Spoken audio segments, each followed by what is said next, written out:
اب نوٹ کر لیجئے، یہ کتابیں اگر آپ پڑھنا چاہیں تو کتاب الملاحم میں پڑھیے، بدترین عذاب عربوں پر آیا کھڑا ہے، سروں پر تنا ہوا ہے، بدترین ایسی جنگ ہونی ہے الملحمۃ العظمیٰ، جس کو کہ میں بھی آپ کے گواہی پیش کر دوں گا، جسے کہا گیا ہے لاسٹ کروسیڈ۔ بش نے بھی کروسیڈ کا لفظ بول دیا تھا، پھر واپس لیا اس نے۔ نکل جاتی ہے جس کے منہ سے سچی بات مستی میں، فقیہ مصلحت بین سے اور ہندے بادہ خار اچھا، کروسیڈ کہہ کر پھر واپس لیا۔ یہ کروسیڈ، اس کے اوپر جس قدر نقصان ہونا ہے عربوں کا، گریٹر اسرائیل بنے گا، یہ عراق، شام، اردن، سعودی عرب کا کچھ شمالی علاقہ، ترکی کا جنوبی علاقہ، مصر کا صحرائے سینا، اور اس کے ساتھ ہی جو بہترین اس کا زرخیز ترین علاقہ ڈیلٹا آف نائل، یہ سب یہودیوں کے قبضے میں جائیں گے۔ اس کو حدیث میں کہا گیا الملحمۃ العظمیٰ۔ عیسائی 80 علم لے کر ہے مسلمانوں تم پر حملہ آور ہوں گے، اور ہر علم کے نیچے 12,000 فوج ہوگی، 9.5 لاکھ فوج۔ یہ نیٹو کی تیاری کس کے لیے ہو رہی ہے؟ جب یو ایس ایس آر کا خاتمہ ہوا تو پوچھا گیا تھا نیٹو چیف سے، اب کس لیے؟ تمہارا وہ دشمن تو ختم ہو گیا، اب ہمیں اسلامک فنڈامنٹلزم سے نمٹنا ہے۔ وہ جانتے ہیں خطرہ یہی ہے، اب اسلام ابھر سکتا ہے، مسلمانوں کے سینوں کے اندر وہ آگ ہے، اوپر خاکستر آ گیا ہے، تم کہیں اٹھانا بیٹھنا، یہ اندر تو انگارہ ہے، اوپر سے راکھ ہے، اس سے دھوکہ نہ کھا جانا ان کے دلوں کے اندر۔ اور بش نے کہا تھا مسلمان چاہتے ہیں کہ ہسپانیہ سے لے کر انڈونیشیا تک نظام خلافت قائم کریں، اور میں حیران ہوا تھا کہ اس کمبخت کو ہسپانیہ کا خیال کیسے آ گیا؟ ہمیں تو کبھی آتا ہی نہیں، اب ہم تو بھول گئے، وہ تو 500 برس پرانی بات ہے جبکہ وہاں سے ہمیں نکال دیا گیا تھا۔ اگرچہ اقبال نے کہا تھا ہے ارض فلسطین پہ یہودی کا اگر حق، ہسپانیہ پر حق نہیں کیوں اہل عرب کا؟ ہسپانیہ میں تو 800 سال حکومت کی مسلمانوں نے، اور ابھی 500 برس ہی گزرے ہیں نا۔ یہودی تو ارض مقدس سے 2000 سال نکالے گئے، انہیں لا کے آباد کیا گیا، عربوں کے سینے میں خنجر بھونک دیا گیا۔ وہ چھوٹا سا ملک جو چاہتا کرتا، کوئی پوچھنے والا نہیں۔ امریکہ جیسے اپنے بیٹے کی حفاظت کرے ویسے کرتا اس کی۔ اور حضور نے فرمایا ہے وہ جنگ جب ہوگی تو ایک باپ کے اگر 100 بیٹے ہوں گے تو 99 ختم ہو جائیں گے، ایک بچے گا۔ یہ حدیث ہے، حدیث ہے صحیح۔ اور آپ نے فرمایا ویل للعرب من شر قد اقترب، عربوں کے لیے ہلاکت ہے، عربوں کے لیے بربادی ہے اس شر سے جو قریب آ چکی ہے۔ اور آج جس طرح انہوں نے ان کی تہذیب کو اختیار کر لیا ہے، دبئی جا کر دیکھیے، بدترین مغربی معاشرہ جو ہے وہ دبئی کے اندر ہم نے قائم کر کے دکھا دیا۔ اب سعودی عرب اس راستے پر بڑھ رہا ہے۔ اور اس کے بعد نمبر 2 پر جو ہے ہم پاکستانی ہیں، لیکن میں اس کے وہ پہلی بات جو کہہ رہا ہوں وہ تو یقینی ہے، اس میں تو احادیث صحیحہ موجود ہے۔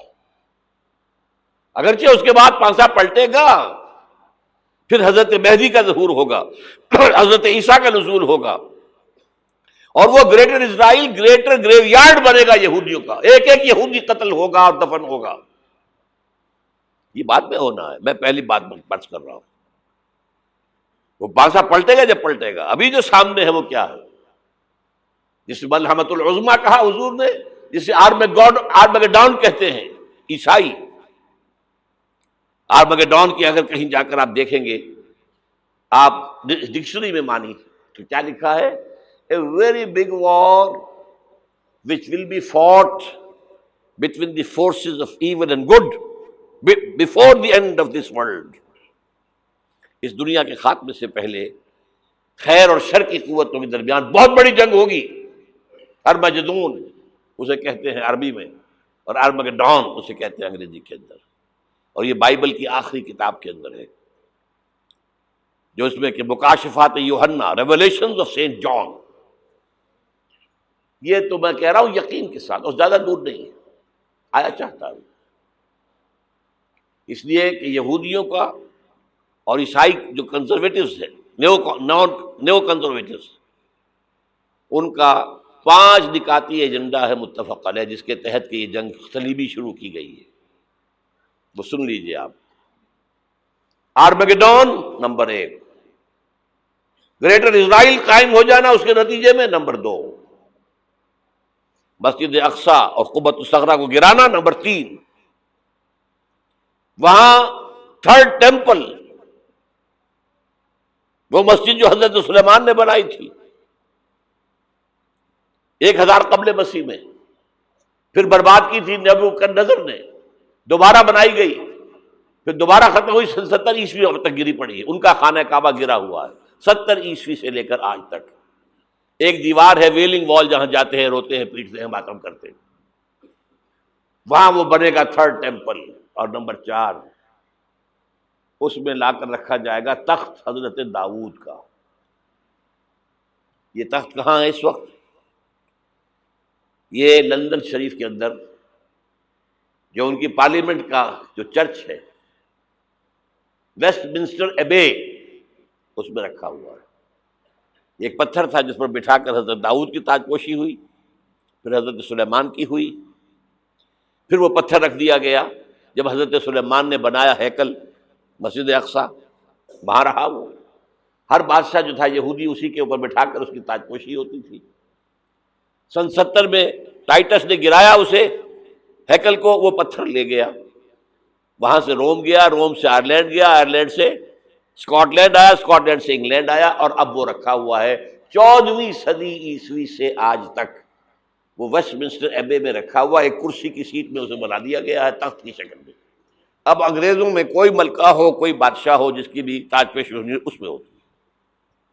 یہ لا کر رکھا جائے گا تھرڈ ٹیمپل میں، اور اس پر یہودیوں کے خیال کے مطابق ان کا مسیحا آئے گا جو مسیح دجال ہوگا. عیسائیوں کے خیال کے مطابق حضرت عیسیٰ آئیں گے، وہ ہمارا بھی خیال ہے حضرت عیسیٰ آئیں گے علیہ السلام. بہرحال یہ تو بات کی باتیں ہیں نا. اس وقت جو میں عرض کر رہا ہوں، عربوں پر بہت بڑا عذاب، اور پاکستان کا معاملہ البتہ یہ ہے، میں یقین سے نہیں کہہ سکتا. ہینگنگ ان دی بیلنس، ہو سکتا ہے اللہ تعالیٰ ہم پر رحم فرمائے، ہو سکتا ہے، اگرچہ اس کی کچھ شرائط ہوں گی. چمن کے مالک اگر بنا لیں موافق اپنا شعار، اب بھی چمن میں آ سکتی ہے پلٹ کر چمن سے روٹھی بہار، اب بھی ہو سکتی ہے. اور یہ بھی ہو سکتا ہے کہ اللہ تعالیٰ نے معجزانہ طور پر ہمیں ملک دیا، ہم نے اللہ سے بدعہدی کی، وعدہ خلافی کی، غداری کی، لہذا سزا دی جائے اور ہم سے یہ ملک چھین لیا جائے. It's just possible. دور نہ سمجھے اسے، انہونی بات نہ سمجھے. جو گھیراؤ ہو رہا ہے آپ کا، آپ کے مغرب میں نیٹو فورسز اور مشرق میں بھارتی فورسز گدھوں کی طرح بیٹھے ہوئے انتظار کر رہے ہیں پاکستان اور ڈسٹیبلائز ہو جائے، یہاں اور بدامنی ہو جائے. اب لاہور میں پھر آج دھماکے ہو گئے ہیں. 2 دن پہلے کا دھماکہ میں سہ کے آیا ہوا ہوں، آپ کے سامنے بیٹھا ہوں. وہ جانیں بچی ہیں، جو ہماری اکیڈمی کا حشر ہوا وہ میں آپ کو نہیں بتا سکتا. یہ سارا کیوں ہو رہا ہے؟ تاکہ یہاں بدامنی ہو جائے اور ہمیں جواز مل جائے. مغرب سے نیٹو فورسز داخل ہو جائیں، مشرق سے بھارتی فورسز آ جائیں، اور ہمارے ایٹمی دانت توڑ کر اور پھر ہمیں بھارت کے سامنے ڈال دیا جائے. نو ڈو ایز یو لائک. یہ ان کا نقشہ ہے. ہوگا کیا وہ اللہ جانتا ہے، ہوگا وہ جو اللہ چاہے. لیکن اللہ کا چاہنا جو ہے وہ کس پر منحصر ہے؟ یہاں انقلاب برپا کرو، یہاں اسلام لاؤ. اگر دھندوں میں لگے رہو گے تو وہ خود بخود نہیں آ جائے گا انقلاب. صحابہ نے جانیں دی تھی، کتنی تکلیفیں اٹھائی تھی. 12 برس تک مکی دور کے اندر با نشہ درویشی در ساز و دمادم زن، جو پختہ شبی خدرا بر سلطنت جم زن. یوم طائف یاد ہے جو حضرت عائشہ فرماتی ہے کہ میں نے پوچھا تھا حضور سے کہ یوم احد سے زیادہ سختی بھی آپ پر کبھی آئی؟ یوم احد پر کیا ہوا تھا؟ تلوار کا وار پڑا تھا آپ کے چہرہ مبارک، یہ جو رخسار کی ہڈی ہے اس کے اندر وار گیا ہے، اوپر خود کی 2 کڑیاں تھیں وہ اس میں گھس گئیں، 2 دندان مبارک شہید ہوئے۔ وہ خود کی کڑیاں ایک صحابی نے اپنے دانتوں سے پکڑ کے کھینچنے کی کوشش کی، دانت نکل گئے، وہ نہیں نکلی، کیا جتن کر کے نکالی گئی ہوگی تو خون کا فوارہ آیا، اتنا خون گیا ہے کہ آپ بے ہوش ہو گئے، گر گئے، اور مشہور یہ ہو گیا کہ آپ کا تو انتقال ہو گیا، شہادت ہو گئی۔ یہ سیرت کبھی پڑھی ہے؟ حضرت عائشہ کے ہوش کا تو یہی دور تھا نا، یوم طائف میں تو آپ کی کیا تھی، بچی تھی، انہیں کیا پتا کیا ہو رہا ہے حضور کے ساتھ۔ 3 دن تک حضور مکے کی گلیاں اور وہاں کے اوباش لوگ پتھراؤ کر گئے تھے اس امید میں کہ شاید وہاں کا کوئی سردار ایمان لے آئے، تو یہاں تو ابو طالب بھی فوت ہو گئے، یہی دنیاوی سہارا تھا، خاندانی سہارا تھا ابو طالب کے ذریعے، اور گھر میں ایک دلجوئی کرنے والی رفیقہ حیات تھی، وہ بھی، ان کا بھی انتقال ہو گیا۔ آپ نے کہا یہ عام الحزن ہے، اب تو سب کو طے ہو گیا قریش کو کہ اب جیسے قتل کر دو ان کو، اسی لیے آپ گئے طائف، شاید وہاں کا کوئی بڑا سردار مانے، ایمان لے آئے مجھ پر، تو میں اپنا مرکز ادھر شفٹ کر دوں۔ تینوں سے ملے ہیں، تینوں نے وہ جواب دیے ہیں، نکل جاؤ یہاں سے، میں تمہارے ساتھ بات بھی کرنے کو تیار نہیں۔ اچھا، تمہارے سوا کوئی نہیں ملا تھا اللہ کو نبی بنا کر بھیجنے کے لیے؟ دیکھو جاؤ، میں بات نہیں کرنا چاہتا، ہو سکتا ہے میں بے عزتی کر بیٹھوں، واقعی تم اللہ کے نبی ہو تو میں مارا جاؤں گا، جاؤ جاؤ جاؤ۔ یہ سلوک محبت کے ساتھ ہوا ہے۔ اور پھر چھوکروں کو، اسٹریٹ ارچنز جنہیں آپ کہتے ہیں، اشارہ کیا تھا، خبر لو ان کی، پتھراؤ ہو رہا ہے، ساتھ کوئی ہے ہی نہیں، ایک آدمی صرف، زید ابن حارثہ۔ اب سامنے سے پتھر آ رہے ہیں تو حضرت زید آگے آ جاتے ہیں، ڈھال بنتے ہیں، مجھے لگے پتھر حضور کو رہے، آپ پیچھے سے آ رہے ہیں، چاروں طرف سے تو ڈھال نہیں بن سکتا ایک شخص، جسم لہو لہان، خون جا کر جوتیوں میں جم گیا ہے، جوتی اتر نہیں۔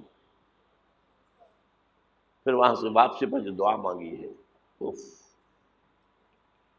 اللہم الیک اشکو ضعف قوتی وقلت حیلتی وہوانی علی الناس، اے اللہ تیری جناب میں فریاد لے کر آیا ہوں اپنی قوت کی کمی کا، اپنے وسائل کی کمی کا، اور جو ذلت و خواری ہو رہی ہے لوگوں کے سامنے، الا ملتقننی، مجھے کس کے حوالے کر دیا ہے، الا بعیدی یتجہمنی، یہ میرے اوپر ہجوم کر کے آ جائے، حملہ کریں، اور عدو من لگتا امرے، یہ دشمن کے حوالے میرا معاملہ کیا، جو چاہے کر دے وہ۔ لیکن پھر عبدیت غالب آتی ہے، ان لم یکن علی غضبک فلا ابالی، اللہ اگر تو ناراض نہیں ہے تو مجھے کوئی پرواہ نہیں، سر تقسیم خم ہے جو مزاج یار میں آئے، مجھے اندیشہ یہ ہے کہ تو ناراض تو نہیں ہوگی۔ یہ تکلیفیں جھیلی ہے، سینکڑوں صحابہ نے جانوں کا نذرانہ پیش کیا ہے،